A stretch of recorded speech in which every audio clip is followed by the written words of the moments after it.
यांचं असं का होतं कळत नाही, असं या कवितेचं नाव आहे.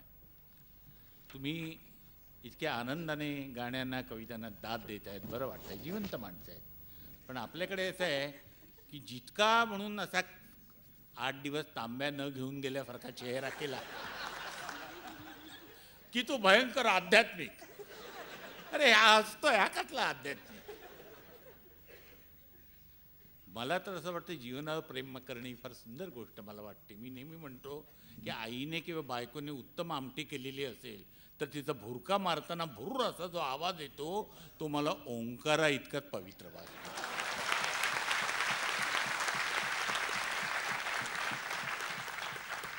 त्यामुळे हवं तर सगळं लाळ गळत असते, पण अध्यात्माचा खोटा आव. यांचं असं का होतं कळत नाही, किंवा यांना कळतं पण वळत नाही. निळ निळ वेल्हाळ पाखरू आभाळात उडणार, रुपेरी वेलांटी घेत मासा पाण्यात बुडणार. याचं सुख नसतंच मुळी कधी यांच्यासाठी. यांच्यासाठी एकच असतं, कपाळाला आठी. यांच्यासाठी एकच असतं, कपाळाला आठी. यांची पापणी कधी सुद्धा ढळत नाही. यांचं असं का होतं कळत नाही, किंवा यांना कळतं पण वळत नाही. मोठ्याने हसा तुम्ही, यांना नैतिक त्रास होतो. मोठ्याने हसा तुम्ही, यांना नैतिक त्रास होतो. आणि वेलची खाल्लीत तरी यांना व्हिस्कीचा वास येतो. आणि वेलची खाल्लीत तरी यांना व्हिस्कीचा वास येतो. यांचा धोशा सुरू असतो, अमकं खाणं वाईट, डोकं जडचं होतं, तमकं मुळीत पिऊ नका, त्याने नक्की पडचं होतं. संयमाचे पुतळेच हे. यांची पापणी चुकून सुद्धा चढत नाही. यांचं असं का होतं कळत नाही, किंवा यांना कळतं पण वळत नाही. अहो सगळेच कसे बागेमध्ये व्यायाम करीत असणार. एखाद्याने केलं तर ठीक आहे हो. सगळेच कसे बागेमध्ये व्यायाम करीत असणार, किंवा हातात गीता घेऊन चिंतन करीत बसणार. बागेतल्या कोपऱ्यात कोणी घट्ट बिलगून बसतच ना, आणि गालाला गाल लावून गुलगुल करीत असतच ना.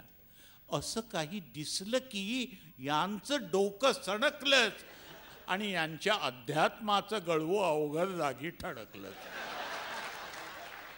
आणि यांच्या अध्यात्माचं गळू अवघड जागी ठणकलंच. नैतिक सामर्थ्याचं यांच्या वेगवान घोडं असतं, पण यांना मुलं होतात हेच एक कोडं असतं.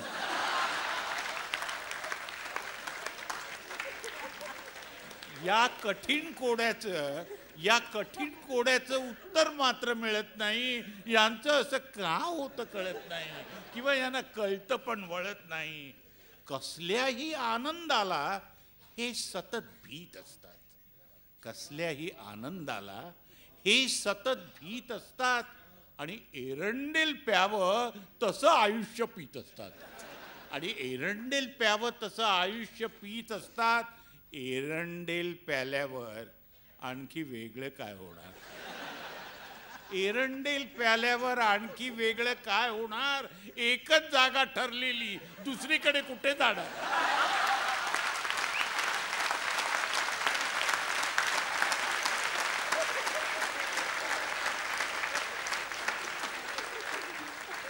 एकच जागा ठरलेली, दुसरीकडे कुठे जाणार.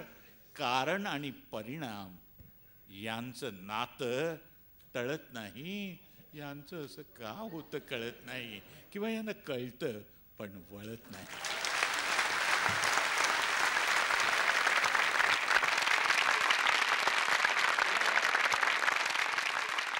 मराठीत ज्या नामवंतांनी लहान मुलांच्या जगात शिरून त्यांच्यासाठी उत्तम बालगीतं लिहिली, त्यात पाडगावकरांचं स्थान फार वरचं आहे. मुलांच्या कल्पना विश्वात कशालाही अटकाव नसतो, आणि त्यांना स्वतःचं म्हणून काहीतरी म्हणायचं असतं.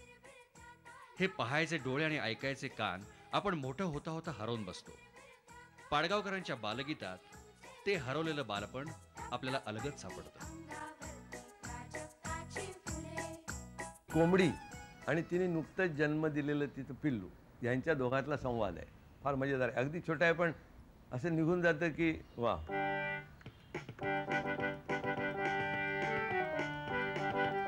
कोंबडीच्या अंड्यामधून बाहेर आलं पिल्लू, कोंबडीच्या अंड्यामधून बाहेर आलं पिल्लू, दिसायला छोटे आणि उंचीलाही टिल्लू, दिसायला छोटे आणि उंचीलाही टिल्लू.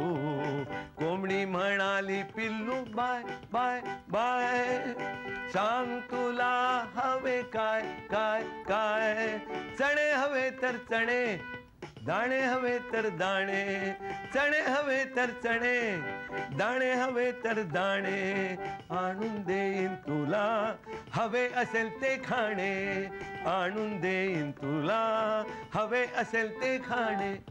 पिल्लू म्हणाले आई दुसरं नको काही, पिल्लू म्हणाले आई दुसरं नको काही, छोट्याशा कपामधून चहा भरून दे, छोट्याशा कपामधून चहा भरून दे, आणि एका अंड्याचे ऑमलेट करून दे.